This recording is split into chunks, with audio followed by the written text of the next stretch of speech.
Hello दोस्तों, स्वागत है आप लोगों का मेरे YouTube channel Shri art gallery में। दोस्तों, आज के टॉपिक में मैं आप लोगों के समक्ष कुछ इन्फॉर्मेशन प्रेजेंट करूंगा जो कि आर्ट टीचर के लिए ये न्यूज है। जो भी कैंडिडेट आर्ट टीचर में अपना योगदान देना चाहते हैं और पढ़ाने की रुचि रखते हैं तो आप लोगों के लिए बहुत ही अच्छा चांस है। आप लोग इस वैकेंसी में इन्वॉल्व हो सकते हैं। तो आइए देख लेते हैं कि इस वैकेंसी में आर्ट टीचर के लिए कितनी पोस्टें हैं। दोस्तों, इस इन्फॉर्मेशन को आप लोग शुरू से लेकर लास्ट तक जरूर देखिएगा, बहुत ही केयरफुली। जो भी इंस्ट्रक्शन दिए गए हैं इस फॉर्म को फिलअप करने के लिए, वो भी आर्ट एंड क्राफ्ट टीचर के लिए, जो भी एलिजिबिलिटी है, क्या इसके प्रोसेस हैं, वो सारी बातों को मैं आप सभी लोगों के समझ प्रस्तुत करूंगा। तो आप लोग वीडियो को शुरू से लेकर लास्ट तक जरूर देखिएगा, नहीं तो बीच में आप लोगों को समझ में नहीं आएगा तो फिर आप लोग कमेंट करेंगे। तो आप लोग केयरफुली इस वीडियो को शुरू से लेकर लास्ट तक जरूर देखिएगा। देखिए, सर्वप्रथम हम लोग बात करते हैं कि विविध शिक्षक एवं गैर शैक्षणिक संवर्ग। ध्यान देने वाली बात है दोस्तों, यहाँ पे आप लोगों की अगर कोई एलिजिबिलिटी नहीं रखते हैं, इसमें सर्वप्रथम बताना चाहते हैं कि इसमें किसी प्रकार की टेट, सी टेट या टेट की कोई एलिजिबिलिटी नहीं है आर्ट एंड क्राफ्ट टीचर के लिए इस वैकेंसी में। इस बात को ध्यान दीजिएगा। आप लोग 13 नंबर के सीरियल पे आप देखेंगे कि कला शिक्षक और क्राफ्ट शिक्षक अर्थात आर्ट एंड क्राफ्ट टीचर के लिए जो वैकेंसी में सीटों की संख्या है वो 69 पोस्ट है। बहुत ही अच्छा है। तो आप लोग ध्यान दीजिएगा, 69 पोस्ट है इस आर्ट एंड क्राफ्ट टीचर के लिए। इसमें किसी प्रकार की टेट, सी टेट की एलिजिबिलिटी नहीं है। बट अगर आप लोग ये मान्यताएं रखते हैं तो आप लोगों को वेटेज भी मिल सकता है। ध्यान दीजिएगा। आइए हम लोग बात करते हैं इसकी एलिजिबिलिटी के बारे में।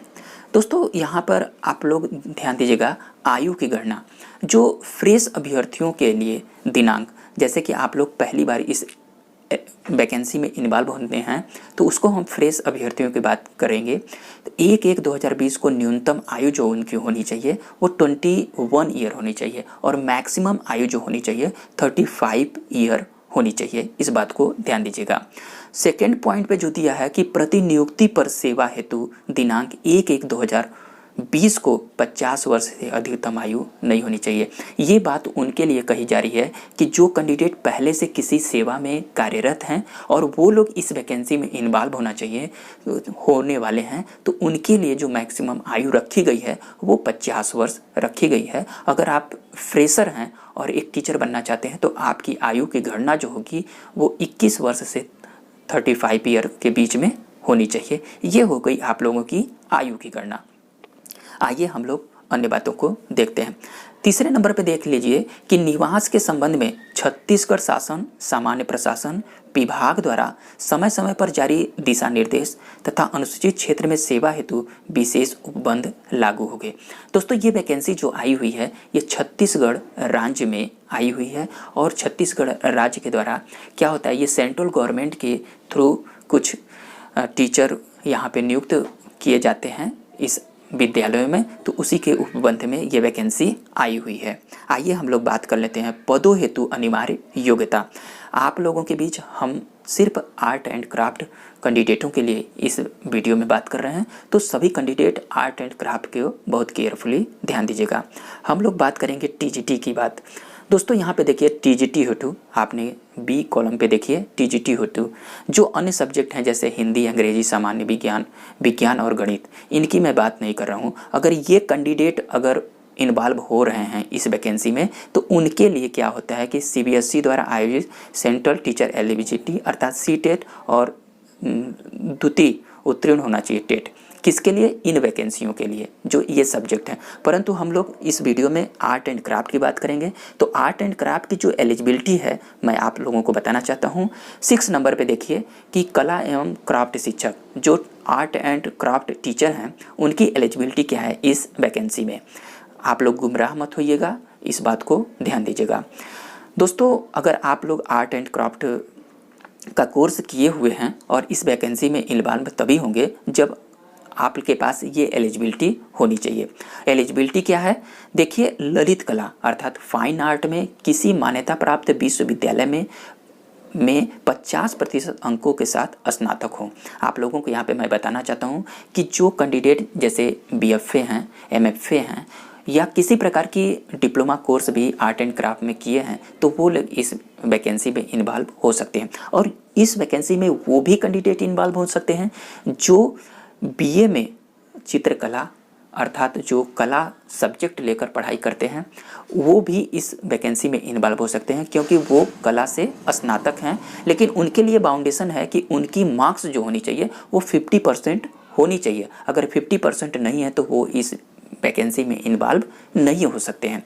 सेकेंड पॉइंट पर बात करें, या हायर सेकेंडरी सर्टिफिकेट के साथ किसी मान्यता प्राप्त विश्वविद्यालय या संस्थान से ललित कला, पेंटिंग, ड्राइंग और पेंटिंग में न्यूनतम 5 वर्ष का पूर्णकालिक डिप्लोमा होना चाहिए। दोस्तों यहाँ पे न्यूनतम परसेंटेज की बात नहीं की गई है उन कैंडिडेटों के लिए जिन्होंने हायर सेकेंडरी सर्टिफिकेट के साथ, अर्थात आप लोगों ने हायर सेकेंडरी सर्टिफिकेट के बाद आप लोगों ने इस सब्जेक्ट्स में डिप्लोमा अगर किया है 5 वर्ष का, वो डिप्लोमा क्या है, ललित कला, पेंटिंग, ड्राइंग और पेंटिंग में न्यूनतम 5 वर्ष का आपने पूर्णकालिक डिप्लोमा प्राप्त किया है, तो आप लोग भी इस वैकेंसी में इन्वॉल्व हो सकते हैं। इसमें आप लोगों के लिए किसी प्रकार की परसेंटेज की फाउंडेशन नहीं रखी गई, इस बात को ध्यान दीजिएगा। दोस्तों आइए अब हम लोग बात कर लेते हैं कि इस वैकेंसी में सैलरी का क्या प्रावधान किया गया है। जैसा कि आप लोग देख रहे हैं कि 5वें नंबर के कॉलम पे आर्ट एंड क्राफ्ट टीचरों के लिए जो योग्यता अगर आप लोगों ने हासिल किया है, तो देखिए अनिवार्य योग्यता पूर्ण करने वाले अभ्यर्थियों के लिए जो मानदेय है प्रति माह, जैसे कि जो आपने इस वैकेंसी में जो एलिजिबिलिटी आप लोगों के लिए रखी गई है, अगर ये एलिजिबिलिटी आप लोग फॉलो करते हैं तो आप लोगों को पर मंथ कितना दिया जाएगा, 35,400 रुपये। और दूसरे कैंडिडेट जो इसमें इन्वॉल्व होंगे उनमें देखिए अनिवार्य योग्यता से न्यून योग्यता वाले अभ्यर्थियों के लिए मानदेय प्रति माह जो उनको प्रदान की जाएगी वो 24,780 रुपया प्रदान किया जाएगा। तो अगर आप लोग इस एलिजिबिलिटी को फॉलो करते हैं तो आप लोग इस वैकेंसी में इन्वॉल्व होंगे, तो आप लोगों को 35,400 रुपया प्रदान की जाएगी। अगर कुछ एलिजिबिलिटी अगर आप लोगों के अंदर नहीं भी है, जैसे किसी प्रकार की कोई सर्टिफिकेट आप लोगों के अंतर्गत मांगी जाती है, नहीं होती है, तो उसको क्या होते हैं कि न्यून योग्यता वाले अभ्यर्थियों के लिए उनको पढ़ाने के लिए जो यहाँ पे दी गई है वो 24,780 रुपया प्रदान किया जाएगा। तो हम समझते हैं कि जितने भी आर्ट के कैंडिडेट हैं अगर ये वैकेंसी में इन्वॉल्व होंगे, किसी प्रकार की कोई बहुत बड़ी एलिजिबिलिटी नहीं रखी गई है और ये साधारण एलिजिबिलिटी है, अगर आप लोग फॉलो करते हैं तो आप लोग अच्छी नौकरी पा सकते हैं। आइए हम लोग देख लेते हैं कि ये ट्रांजैक्शन क्या है। दोस्तों यहाँ पे हम आप लोगों को बताना चाहते हैं कि जो आवेदन शुल्क है प्रत्येक पद के लिए आवेदन शुल्क जो है बहुत ही मिनिमम चार्ज है, 100 रुपया है। यह राशि निम्नांकित बैंक खाते में जमा करानी होगी। दोस्तों आप लोगों ने देखा खाता धारक का नाम है छत्तीसगढ़ राज्य स्तरीय आदिम जाति कल्याण आवासीय एवं आश्रम शैक्षिक संस्थान समिति रायपुर के अंतर्गत आप लोगों को यहाँ पे पैसे शुल्क देने होंगे। बैंक का नाम जो है वो सेंट्रल बैंक ऑफ इंडिया है। खाता क्रमांक आप लोगों के अंतर्गत रखा गया है और ये सब सारी भुगतान है। सफल भुगतान का जो आप लोगों करेंगे उसका ट्रांजैक्शन आईडी नंबर ऑनलाइन आवेदन में अपलोड करना होगा। जब आप लोग ऑनलाइन आवेदन करेंगे तो उसमें ये जो आप लोगों का मिलेगा उसमें अपलोड करना होगा और एक बार शुल्क भुगतान पश्चात किसी भी स्थिति में राशि वापस योग्य नहीं होगी, इस बात को ध्यान दीजिएगा। यहाँ पे ध्यान दीजिएगा कि अनुभव प्रमाण पत्र मान्य करने हेतु शासकीय कार्यालय, शासकीय शाला और शासकीय अनुदान प्राप्त शाला, केंद्रीय विद्यालय, नवोदय विद्यालय में कार्य करने पर ही मान्य होगा। प्रमाण पत्र निर्धारित प्रपत्र में संस्था अनुदान प्राप्त शाला से अनुभव प्रमाण पत्र संबंधित जिले के बीईओ से प्रति हस्तांतरित होना चाहिए। अगर आप लोगों के पास किसी प्रकार का अनुभव सर्टिफिकेट हो और वो सर्टिफिकेट जो इस क्राइटेरिया को फॉलो कर रहे हैं उसके अंतर्गत है तो आप लोगों को वरीयता भी दी जाएगी। दोस्तों ये वैकेंसी कहाँ से आई हुई है और इसके लास्ट डेट कब है फॉर्म अप्लाई करने का, आइए चर्चा कर लेते हैं। देखिए कि कार्यालय आयुक्त या पदेन सचिव छत्तीसगढ़ राज्य स्तरीय आदिम जाति कल्याण आवासीय एवं आश्रम शैक्षणिक संस्थान समिति के द्वारा ये वैकेंसी आई हुई है। इंद्रावती भवन, अटल नगर, नया रायपुर, छत्तीसगढ़ से ये वैकेंसी आई हुई है। सारी डिटेल और सारी एथेंटिक न्यूज आप लोगों के समक्ष प्रस्तुत किया जा रहा है। आप लोग देख रहे हैं कि यहाँ पे इनकी वेबसाइट भी दी गई है और आप लोग क्या है कि एकलव्य आदर्श आवासीय विद्यालय हेतु प्रतिनियुक्ति एवं अतिथि शिक्षकों पार्ट टाइम की व्यवस्था हेतु विज्ञापन सूचना। दोस्तों ये जो वैकेंसी है वो एकलव्य आदर्श आवासीय विद्यालय हेतु प्रतिनियुक्ति एवं अतिथि शिक्षकों अर्थात पार्ट टाइम की व्यवस्था हेतु ये विज्ञापन जारी किया गया है छत्तीसगढ़ के। ये सेंट्रल गवर्नमेंट के द्वारा क्या होता है कि आवासीय विद्यालय चलाए जाते हैं, तो इसी में आप लोगों के टीचर के लिए ये बहाली आई हुई है। जैसा कि आप लोग देख रहे हैं कि भारत सरकार जनजाति कार्य मंत्रालय नई दिल्ली द्वारा प्रदेश में संचालित एकलव्य विद्यालयों के संचालन हेतु गठित छत्तीसगढ़ राज्य स्तरीय आदिम जाति कल्याण आवासीय एवं आश्रम शैक्षणिक संस्थान समिति रायपुर छत्तीसगढ़ के अंतर्गत संचालित एकलव्य आदर्श आवासीय विद्यालयों में शैक्षणिक संस 2020-21 हेतु अस्थायी रूप से मानदेय एवं अध्यापन कार्य हेतु अतिथि शिक्षकों की व्यवस्था हेतु पात्र अभ्यर्थियों से ऑनलाइन आवेदन पत्र आमंत्रित किया जा रहा है। विज्ञापन का विस्तृत विवरण विभाग के वेबसाइट जो आप लोगों के समक्ष दी गई है, आप लोग यहाँ पे वेबसाइट पर जाकर आप लोग पूरी डिटेल इसका इन्फॉर्मेशन देख सकते हैं और सारी PDF को डाउनलोड करके आप लोग सारी न्यूज को भी देख सकते हैं। आप सभी लोगों के समक्ष ये इनकी एथेंटिक वेबसाइट है। आवेदन संबंधी जो तिथियाँ आप लोगों के समक्ष दी गई हैं कि विवरण जो आवेदन हेतु ऑनलाइन पंजीयन जो प्रारंभ हो रहा है वो 22/9/2020 से प्रारंभ हो रहा है और फ्रेश अभ्यर्थियों के लिए निर्धारित जो तिथि है वो 22/9/2020 के लिए। ऑनलाइन पंजीयन की जो अंतिम तिथि है वो 7/10/2020 को लास्ट डेट है और 14/10/2020 को लास्ट डेट है। आप लोग देख रहे हैं सब सचिव का आयुक्त पदेन सचिव का DD सिंह पूरी छत्तीसगढ़ राज्य स्तरीय आदिम जाति कल्याण एवं आश्रम शैक्षिक संस्थान समिति अटल नगर नया रायपुर छत्तीसगढ़ का ये एथेंटिक न्यूज आप लोगों के समक्ष प्रस्तुत किया गया। अगर किसी प्रकार की आप लोगों को कन्फ्यूजन हो तो आप लोग इस वेबसाइट पर जाएं और सारी इन्फॉर्मेशन को चेक करें और अगर आप लोग इस वैकेंसी में इन्वॉल्व होना चाहते हैं तो आप लोगों के लिए बेस्ट ऑफ लक।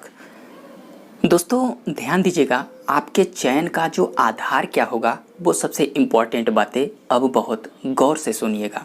जैसा कि मैंने आप लोगों को पहले ही बताया था कि जो इस आप लोगों की ये वैकेंसी आई हुई है किसके अंतर्गत आई है, तो विविध शिक्षक तथा गैर शैक्षणिक संवर्ग के अभ्यर्थियों के चयन का आधार।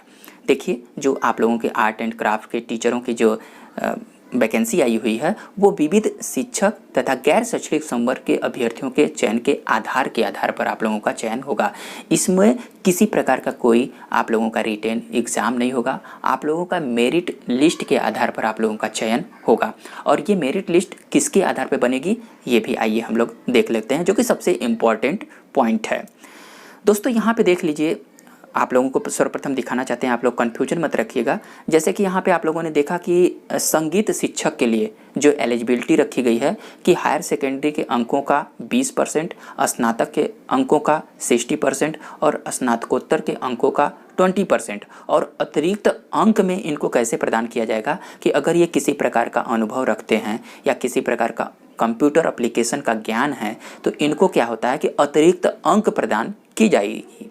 ये किसके लिए है? संगीत शिक्षकों के लिए। मैंने एग्जाम्पल के रूप में आप लोगों को समझाने की कोशिश किया, परंतु जो आर्ट एंड क्राफ्ट के टीचर की एलिजिबिलिटी रखी गई है ये अतिरिक्त अंक आप लोगों को किसी प्रकार का कोई अनुभव का भी प्रमाण पत्र नहीं लगाना है और आप लोग का जो मेरिट बनेगा वो किस आधार पर बनेगा आइए देख लेते हैं।